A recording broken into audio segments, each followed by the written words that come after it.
If you haven't noticed, Stephen A. Smith has been on a media blitz. You see him everywhere.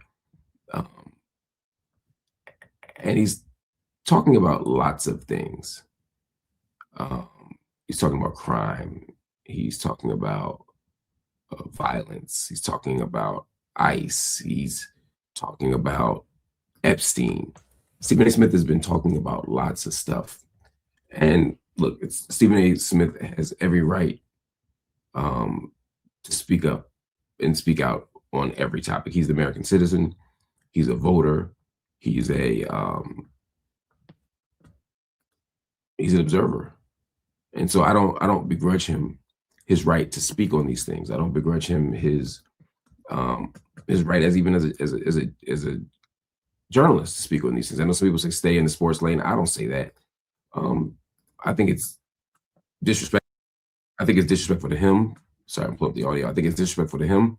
I think it's disrespectful to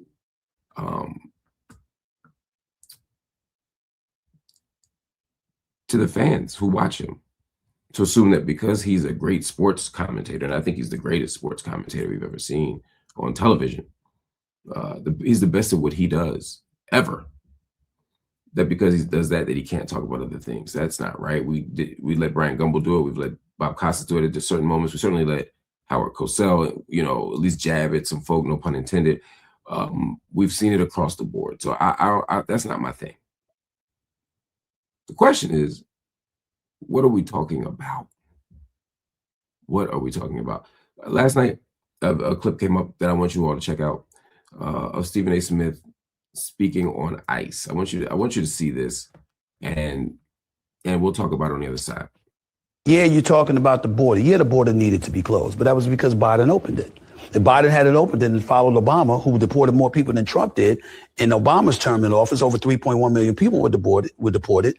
How come you didn't follow that, Joe Biden? How come you didn't follow that, Democrats? How come it was okay to celebrate ICE at that particular time when when Obama was in office, and you had networks literally traveling with ICE to show you the marvelous work that they were doing, but suddenly Trump is doing it, and now it's a pariah, and ICE needs to go, and it needs to be completely banned. Why are sanctuary cities existing?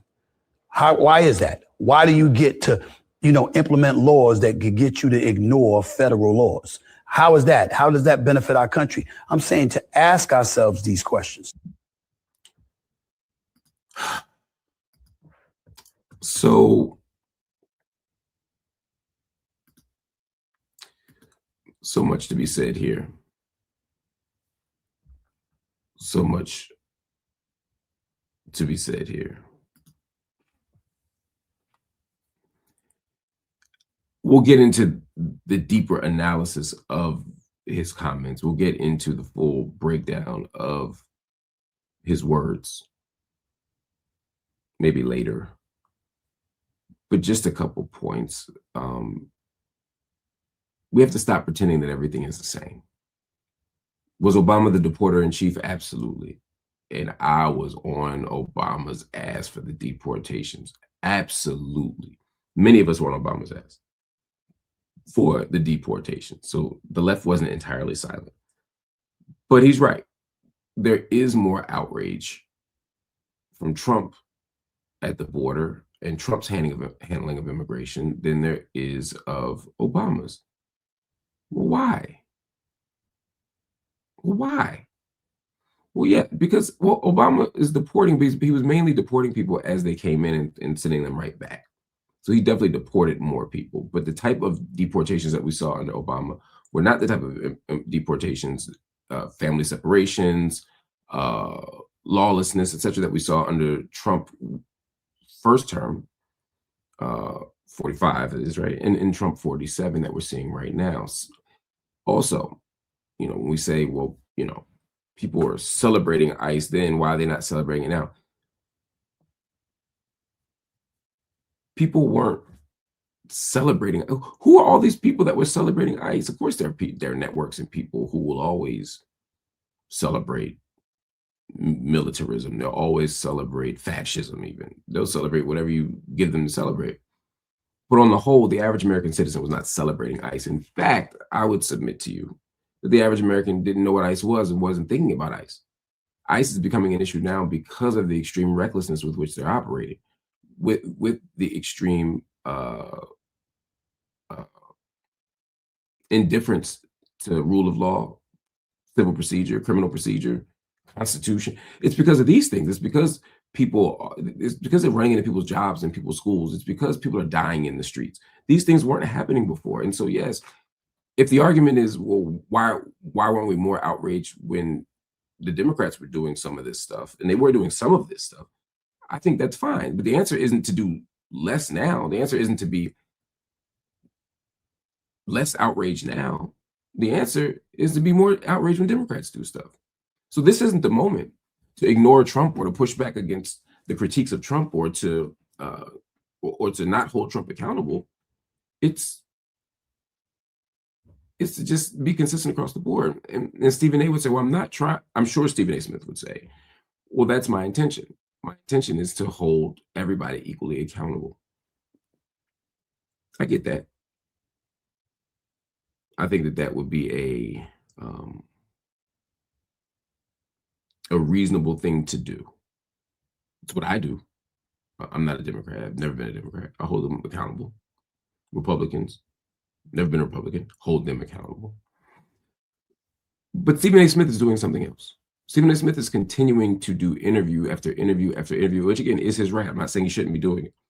But in those interviews, he is echoing lots of right-wing talking points. When you look at how people are talking about Stephen A. Smith, it's a bunch of right-wingers saying, oh, this Stephen A. Smith guy is on to something. Oh, this Stephen A. Smith guy is smart. Oh, this Stephen A. Smith guy is one of the few Democrats that makes sense. The same thing they say about John Fetterman. The reason they're saying it is not because Stephen A. Smith or John Fetterman or whomever is so reasonable and principled and logical that they got the cheat code or cracked the code of political intellection. It's because they're not moving like people on the left. They're not having conversations like people on the left, saying that racism is overblown or it doesn't exist the way some Democrats say it does. Saying that we shouldn't be abolishing ICE. These are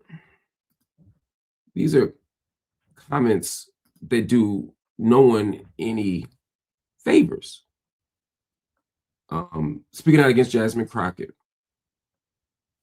does no one any favors. These are things that, or should me take that back. They do Stephen A. Smith a tremendous favor. They do the right tremendous favor. They do nobody who's actually on the left of any kind of favor. This is the danger. This is the problem. Stephen A. Smith is positioning himself to be the reasonable liberal, the logical leftist. The problem is his political positions that he's articulated lately are not leftist positions. And he's going to basically, if he decides to run for office, and it's starting to look like he really is, he's simply going to take the Democratic Party and drag them to the right. If he gets any kind of significant chunk of the vote, he's just going to drag the party to the right. Now, Stephen A. Smith may say, that's all I was ever trying to do was be honest. All I was ever trying to do was tell my truth. All I was ever trying to do is express my political positions. And I think there's some truth to that. I know Stephen A. Smith well enough to know that he says what he thinks and that he's honest and that he's principled in his commitment to stating what he thinks. However, you can be principled and still be wrong. You can be principled and still be dangerous. You can be principled and still be irresponsible. And right now, I'm not questioning Stephen A. Smith's intentions. I don't think that's worth it for anybody, right? When I say anybody, I mean anybody out there who's arguing that they're on our side, but arguing positions we don't share. I don't spend a whole lot of time in general unpacking their sincerity. I don't find it very useful.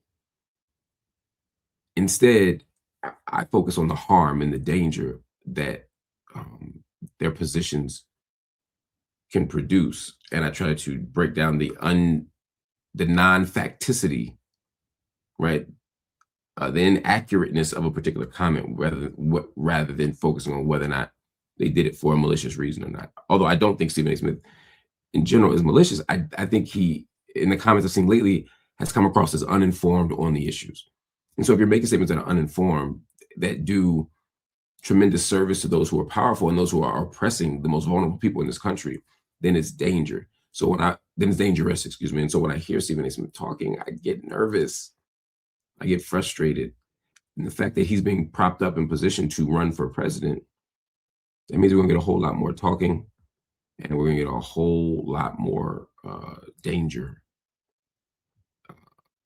presenting itself, again, to the voters, but also specifically to the most vulnerable voters out there. So that's my concern.